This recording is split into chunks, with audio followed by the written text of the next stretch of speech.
Deuxième point en vous disant, ce pacte social que je décrivais pour les enseignants, on ne va pas y mettre fin du jour au lendemain.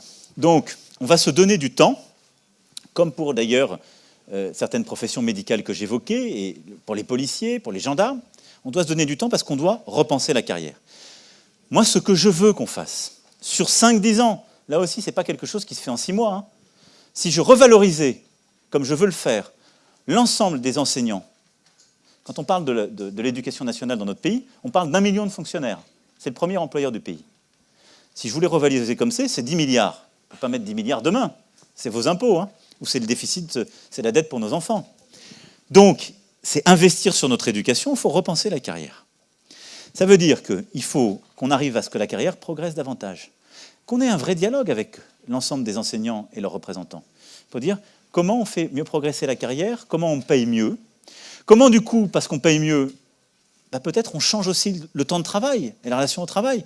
Et je pense que les enseignants de votre génération, ils sont tout à fait prêts, et ils le font d'ailleurs bien souvent, hors du temps scolaire, d'accompagner les jeunes différemment, que ce soit valorisé, que ça puisse être demandé aux enseignants, que le métier change, qu'on regarde aussi les périodes de vacances par rapport aux autres.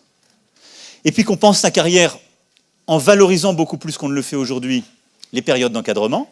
Aujourd'hui, quand vous êtes directeur dans le primaire, directeur de collège, c'est terrible. C'est sous-valorisé. Ça crée des situations de stress très dures.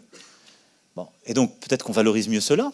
Et puis qu'on intègre aussi qu'à des moments de la carrière, on ne doit plus être devant des élèves.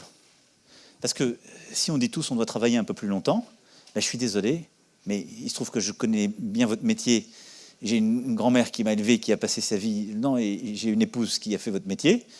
C'est pas vrai qu'on peut jusqu'à 65 ans être devant des élèves de manière innocente. Ça dépend après des tempéraments, ça dépend des classes qu'on a face à soi, ça dépend de la réalité du... Mais quand on est dans une situation difficile, on a des gamins turbulents, à 55 ans, on en a marre, on est usé. Et donc, il faut pouvoir avoir un job en rectorat ou dans des fonctions où on sera moins exposé aux élèves. Il y a d'autres endroits où c'est beaucoup plus plaisant, les profs ont des classes plus réduites, ça se passe mieux. Ça s'apprécie. Ça s'appelle gérer une carrière, ça s'appelle faire de la gestion des ressources humaines. On l'a fait insuffisamment, on doit le réinventer. Ça veut dire donc valoriser les carrières, valoriser l'évolution de la carrière différemment, le prendre en compte, pour permettre aux enseignants de rentrer dans le système et que les retraités du système de demain se retrouvent au même niveau que les retraités du système d'aujourd'hui, mais avec une carrière plus intelligente.